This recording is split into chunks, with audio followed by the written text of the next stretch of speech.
മനുഷ്യനെ എപ്പോഴും സംരക്ഷിച്ച് നിർത്തുന്നത് ഈശ്വരനാണോ? മനുഷ്യൻ്റെ ക്ഷേമാന്വേഷണങ്ങൾ നടത്തി അവൻ്റെ എല്ലാ കാര്യങ്ങളും ശ്രദ്ധിച്ച് അവന് വേണ്ടതൊക്കെ കൊടുത്ത് മുന്നോട്ട് നയിക്കുന്നത് ഈശ്വരനാണോ? അതൊന്ന് ആലോചിക്കേണ്ടതല്ലേ? അങ്ങനെയാണ് എല്ലാ മതങ്ങളും ലോകത്തിൽ വിശ്വസിക്കുന്നത്. അതേപോലെ അത് കണ്ണുമടച്ചങ്ങ് വിശ്വസിക്കണം. മനുഷ്യൻ പാവകൾ, അതായത് മനുഷ്യൻ പ്രതിമകൾ സ്ഥാപിക്കാറുണ്ട്. അതിൻ്റെ സംരക്ഷണത്തിന് കുറേ ആൾക്കാരെ നിയമിക്കും ശമ്പളം കൊടുത്ത്. എന്നതുപോലെ ഈശ്വരൻ മനുഷ്യനെ സൃഷ്ടിച്ച് മനുഷ്യന് ആവശ്യമുള്ളതെല്ലാം കൊടുക്കാനാണെങ്കിൽ പിന്നെ മനുഷ്യൻ്റെ പ്രസക്തി എന്തുവാ? മനുഷ്യന് എല്ലാം കൊടുക്കുന്നുണ്ട്, ദൈവം എല്ലാം കൊണ്ട് കൊടുക്കും. മനുഷ്യനൊന്നും ചെയ്യേണ്ട കാര്യമില്ലല്ലോ. പിന്നെന്തിനാണ് മനുഷ്യൻ ചെയ്യുന്നത്? ചെയ്തേ കിട്ടൂ എന്നുള്ളതുകൊണ്ടാണ്.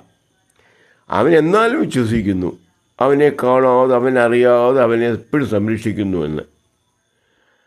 അതല്ല ശരി. അതായത് മനുഷ്യൻ പൂർണ്ണ സ്വാതന്ത്ര്യത്തോടെ അങ്ങോട്ട് സൃഷ്ടിച്ചേക്കുന്നത്. മനുഷ്യനെ അവനെ പ്രൊട്ടക്റ്റ് ചെയ്യാനുള്ള എല്ലാ ശക്തികളും ഓരോ മനുഷ്യനിലും ഉണ്ട്, എല്ലാ ജീവജാലങ്ങൾക്കും ഉണ്ട്.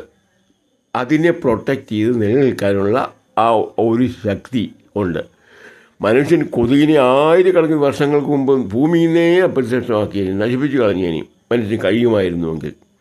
പക്ഷെ ഒരിക്കലും സാധിക്കില്ല. കുറച്ച് കൊതുകിനെ ഒരു കാലത്ത് കൊല്ലാം എന്നാൽ കവിഞ്ഞ് കൊതുക് വർഗത്തെ മനുഷ്യന് ഗുണമുള്ളതായിട്ട് ഒരു ഗുണവും മനുഷ്യൻ കണ്ടെത്തിയിട്ടില്ല ഇതുവരെ. എങ്കിൽ അതിനെ നശിപ്പിച്ച് കളയലായിരുന്നോ? പറ്റുകയില്ല. അതാണ് പ്രകൃതിയുടെ നിയമം.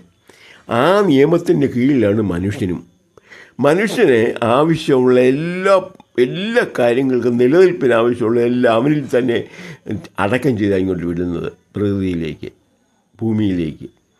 അവനതെല്ലാം ആ കഴിവുകളെല്ലാം ഉപയോഗിച്ച് നേരെ നിന്നോളണം. ഇല്ലെങ്കിൽ വീഴ്ച പറ്റും, തെറ്റ് പറ്റും, താഴെ വീണു പോകും. സോമനാഥ ക്ഷേത്രം ആക്രമിക്കാൻ വന്ന വളരെ കുറച്ച് പടയാളികളായിരുന്നു. അപ്പോഴവിടെ ഭക്തന്മാരായിട്ട് 1,00,000 പേരുണ്ടായിരുന്നു ക്ഷേത്രത്തിൽ. അതിലൊരു 10 പേര്, 10,000 പേര് ഓരോ കല്ലെടുത്ത് ഓരോന്ന് എറിഞ്ഞെങ്കിൽ പോലും അവർക്ക് ചെയ്യാൻ പറ്റുകയില്ല. ഓരോ കല്ല് എടുത്ത് ഈ ഒരു 10,000 പേര് എറിഞ്ഞാൽ എന്ത് ചെയ്യാൻ പറ്റും? ഇനി എത്ര പടയുണ്ട്? 15,000 പേരെയും കൊണ്ടാണ് വന്നെങ്കിൽ. ഇവിടെ 1,00,000 രൂപയോട് ഒരു വിഷമവും ഇല്ലാതെ കൂടുന്ന സ്ഥലമാണ്. അവരുടെ കയ്യിൽ ഓരോ കല്ല് കരുതിയ പോലും നടക്കുമായിരുന്നോ? ഇല്ല. അവർ വിചാരിച്ചത് എന്നറിയാമോ? അന്ധവിശ്വാസം, ഹൈന്ദവൻ്റെ അന്ധവിശ്വാസം. അത് സോമനാഥൻ പ്രതികാരം ചെയ്തോളും, ഞങ്ങളായിട്ട് അതിൽ ഇടപെടുന്നില്ല, ഒഴിഞ്ഞു നിന്നു. അവരെ അവിടെയുള്ള സർവ്വ സ്വത്തുക്കളും കൊണ്ടുപോകുന്നത്. അത് ഒരാഴ്ച അവിടെ താമസിച്ചു. ധാരാളം പശുക്കളും ധാന്യവും സംഭരിച്ചിട്ടുണ്ടായിരുന്നു. അതിലെ പശുക്കളെ എല്ലാം കൊന്ന് അവിടെ വെച്ച് തന്നെ കറി വെച്ചവർ തിന്നു. പശുക്കളെ പരമാവധി തിന്നു. പിന്നെ ധാന്യങ്ങളെല്ലാം ഉപയോഗിച്ചു. സുഭിക്ഷമായിട്ട് ഒരാഴ്ച കുറേ നാൾ അവിടെ താമസിച്ചു. എന്നിട്ട് എടുക്കാവുന്ന മൂല്യമുള്ളത് മുഴുവൻ നുള്ളിപ്പെറുക്കി കൊണ്ടുപോയി. ഹിന്ദുക്കളാരാ? മിടുക്കന്മാരല്ലേ? അവരെ വീണ്ടും കൊണ്ട് അവരുടെ ചുരുങ്ങിയ ആവശ്യങ്ങൾ കുടുംബത്തെ കഴിച്ചുള്ള മുഴുവൻ ക്ഷേത്രത്തിൽ ഏൽപ്പിച്ചു. കാരണം ദൈവം നോക്കിക്കോളും. കാരണം ദൈവത്തിൻ്റെ കൊടുത്താൽ പോരെ, എല്ലാം നമുക്ക് ദൈവത്തിൻ്റെ വകയാണ്. കൊടുക്കാമെങ്കിൽ ദൈവം അത് ഏറ്റെടുത്ത് നമ്മളെ സംരക്ഷിച്ചോളും എന്നവർ വിശ്വസിച്ചു, കൊടുത്തു. വീണ്ടും വന്ന അയാൾ അപ്പോഴും കൊണ്ട് അതുപോലെ ഭാരിച്ച സ്വത്തുക്കൾ അതും ഇതുപോലെ തന്നെ ചെയ്തു. അങ്ങനെ 18 പ്രാവശ്യം. ഓരോ പ്രാവശ്യം കഴിയുമ്പം ഇനിയും ഒന്നിച്ച് പിടിക്കാനിരിക്കുകയാണ് എന്നതുപോലെ നോക്കിയിരുന്നു. അതായത് 18 പ്രാവശ്യം കൊണ്ട് 18ാമത്തെ പ്രാവശ്യം അവർ വിചാരിച്ചതാ അതായത് സോമനാഥൻ ചോദ്യം ചെയ്തോളും, സോമനാഥൻ പ്രതികാരം ചെയ്തോളും എന്ന്. നമ്മളൊന്നും ചെയ്യണ്ട, നമ്മൾ വല്ലതൊക്കെ തിന്നുകൊണ്ട് ഇവിടെ ഇരുന്നാൽ മതി ബാബയെ പോലെ. അതാണ് ഹൈന്ദവൻ്റെ അന്ധവിശ്വാസം. ഇന്നും തുടരുന്നത്, എന്നും തുടർന്നുകൊണ്ടിരിക്കുന്നു. അന്ധമായ ഒരു വിശ്വാസിയാണ് ഹൈന്ദവൻ ഇന്നും. അതിൻ്റെ ദുഃഖമാണ് എന്നും വന്നു ചേർന്നിട്ടുള്ളത്. അവനവന് ഓരോ വ്യക്തിക്കും പ്രത്യേകം കഴിവ് ദൈവം കൊടുത്താണ് ഇങ്ങോട്ട് വിടുന്നത് ഭൂമിയിലേക്ക്. അതായത് ആ കഴിവ് മുഴുവൻ ഉപയോഗിച്ച് കഴിഞ്ഞിട്ടാണ് ദൈവത്തെ ആശ്രയിക്കേണ്ടത്. അല്ലാതെ ഇത് ശകലമൊക്കെ ഉപയോഗിച്ചിട്ട് ബാക്കി ദൈവം നോക്കിക്കോളൂ എന്നല്ല പറയേണ്ടത്. ദൈവം തന്നിരിക്കുന്ന ഭയങ്കര കഴിവാണ് ഓരോ വ്യക്തിക്കുള്ളത്. അത് സമൂഹത്തിൻ്റെ ആവശ്യം വരുമ്പം, ഒരു ക്ഷേത്രത്തിൻ്റെ ആവശ്യം വരുമ്പോൾ അതിന് ബന്ധപ്പെട്ട സമൂഹം തന്നെയാണ് ഒന്നിച്ചു ചേരേണ്ടത്. അത് ചേർന്നില്ല. അവരെ ഒരു കഴിവ് ഉപയോഗിച്ചില്ല, ദൈവം കൊടുത്ത യാതൊരു കഴിവ് ഉപയോഗിച്ചില്ല. പിന്നെ ദൈവത്തെ എന്നാ കുറ്റം പറയാനാ? പറഞ്ഞിട്ട് കാര്യമുണ്ടോ? അവനവൻ്റെ കാര്യങ്ങൾ അവനോ നോക്കിക്കോണം. അതെല്ലാം ഉപയോഗിച്ച് കഴിഞ്ഞ് തന്ന യോഗ്യത ശക്തികൾ മുഴുവൻ ഉപയോഗിച്ച് കഴിഞ്ഞ് മിച്ചം വരുമ്പോൾ ഈശ്വരൻ ഇടപെടാറുണ്ട്. അങ്ങനെ ഇടപെട്ടുക തന്നെ ചെയ്യും. അതൊന്നും ചെയ്യാതെ സോമനാഥനെ കാര്യങ്ങളെല്ലാം വിട്ടേച്ച് അവിടെ നോക്കിയിരുന്നു, കൊള്ളയടിച്ചു. അതിനുശേഷം വന്നവരെല്ലാം അതിനെല്ലാം അന്ധവിശ്വാസം അതിഭയങ്കരമായ അന്ധവിശ്വാസികളാണ് ഹൈന്ദവ അന്നും ഇന്നും. അവനവൻ്റെ കാര്യം അവനവൻ നോക്കിക്കൊള്ളണം, അല്ലാതെ മറ്റൊരു ദൈവം കയറി ഇടപെടുകയില്ല. ദൈവം അങ്ങനെയല്ല. അതിന് കുറേ പാവങ്ങളെ സൃഷ്ടിച്ചിട്ട് അതിന് കാവലിരിക്കുകയാണോ ദൈവത്തിന് ജോലി? ഇടപെടേണ്ട സമയത്തേ ഇടപെടുകയുള്ളൂ. ഇപ്പോൾ തന്നിരിക്കുന്നത് മുഴുവൻ ഉപയോഗിക്കണം. മുഴുവൻ ശക്തി, നാനാവിധമായ ശക്തികളാണ് ഓരോ മനുഷ്യനിൽ സംക്ഷിപ്തമായിരിക്കുന്നത്. അതുപയോഗിച്ച് അവസാനം വരുമ്പോഴേ ദൈവം ഇടപെടുകയുള്ളൂ. അതിനിപ്പുറം തന്നെ വല്ലവനും കീഴ്പ്പെട്ട് പോയാൽ അതിന് ഉത്തരവാദി ദൈവമല്ല. ദൈവത്തെ പഠിച്ചിട്ട് കാര്യവുമില്ല. നിലനിൽപ്പിന് ആവശ്യമുള്ള സർവ്വശക്തി ഉപയോഗിച്ചാണ് ഇങ്ങോട്ട് വിട്ടിരിക്കുന്നത്. അത് ജീവജാലങ്ങളെല്ലാം രക്ഷപ്പെടുന്നത് അങ്ങനെയാണ്. നമുക്കൊരു ജീവിയും ഭൂമിയിൽ നിന്ന് ഇല്ലാതാക്കാൻ പറ്റുകയില്ല. അന്ന് ആലോചിച്ച് നോക്കി, ഒരു വസ്തുവിനെ, ഒരു ജീവിയെ നമുക്ക് നശിപ്പിച്ച് കളയാൻ പറ്റുകയില്ല. അങ്ങനെയാണ്. ആ ജീവിയിൽ അടക്കം ചെയ്തിരിക്കുക നിലനിൽപ്പിന് ആവശ്യമുള്ളത് മുഴുവൻ. അതേപോലെ മനുഷ്യരിലുണ്ട് അതേ ശക്തി തന്നെ. അവന് ആവശ്യമുള്ള ഭൗതിക വിഭവങ്ങൾ അവൻ ആർജിച്ചോളണം. ആർജിച്ചാൽ പോരാ, അത് സംരക്ഷിക്കാൻ കൂടെ കഴിയണം. അല്ലാത്തവരെ ആർജിച്ചിട്ടും കാര്യമില്ല. അത് പ്രകൃതി നിയമമാണ്. ഇത് മനസ്സിലാക്കാതെയാണ് ഹൈന്ദവൻ്റെ ഇന്നേ വരെയുള്ള എല്ലാ നീക്കങ്ങളും. ആരാണ്ട് പുറത്തു നിന്ന് നമ്മളെ സഹായിച്ചോളൂന്ന് അവരുടെ ധാരണ.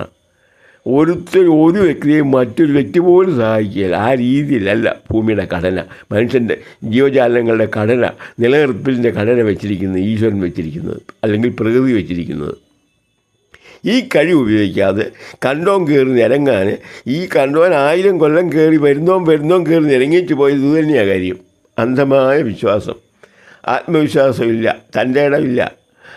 അന്ധമായിട്ട് ദൈവത്തിൽ വിശ്വസിക്കുക. ദൈവത്തിൽ വിശ്വാസം വേണം. നമ്മൾക്കുള്ള വിഭവങ്ങൾ മുഴുവൻ ചിലവാക്കിയിട്ട് ദൈവത്തിൽ ആശ്രയിക്കുക. അപ്പം ദൈവം ഇടപെടും. അല്ലാതൊന്നും അല്ല ഒരു ദൈവം ഇടപെടുകയില്ല. ഒരു മനുഷ്യൻ്റെ കാര്യത്തിലും ഇടപെടുകയില്ല. അവനവൻ ആവശ്യമുള്ള അപ്പപ്പോൾ ആവശ്യമുള്ള അവനവൻ തന്നെ നേടിക്കൊള്ളണം. അവൻ തന്നെ അതിനെ സംരക്ഷിച്ചുകൊള്ളണം. ക്ഷേത്രങ്ങൾ നിലനിൽക്കണമെങ്കിൽ, ഇനിയെങ്കിലും നിലനിൽക്കണമെങ്കിൽ അത് ഭക്തന്മാർ സംരക്ഷിച്ചുകൊള്ളണം. ഭക്തന്മാർക്ക് അതിന് അവകാശമുണ്ട്, ഭക്തന്മാർക്ക് അതിനുള്ള കഴിവുണ്ട്. ദൈവം കൊണ്ട് കൊടുത്തിട്ടുമുണ്ട് അതിനുള്ള കഴിവ്. നിർമ്മിക്കാൻ കഴിവ് നിർമ്മിച്ചവിടെ വെച്ചിട്ട് ബാക്കി നോക്കിക്കൊള്ളാം. അതങ്ങനെയല്ല.